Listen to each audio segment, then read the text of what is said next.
అందుకని ఈశ్వరారాధన చేసి ఆ హవిస్సు తాను భుజించి దర్భలతో కూడిన చాప వేసుకుని ఆ చాప మీద సీతమ్మతో కలిసి ఇంద్రియ నిగ్రహవంతుడై భార్యతో కలిసి పూజామందిరంలో దర్భాసనం మీద నిద్రపోయాడు రాముడు.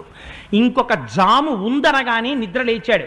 నిద్ర లేచి అలంకృతం చేసి సంధ్యావందనం చేసి బ్రాహ్మణుల్ని పిలిచి అక్కడంతా కూడా స్వస్తివాచనం చేశాడు. పురమంతా సంతోషం, ఎక్కడ చూసినా ఆనందంతో ఉంది.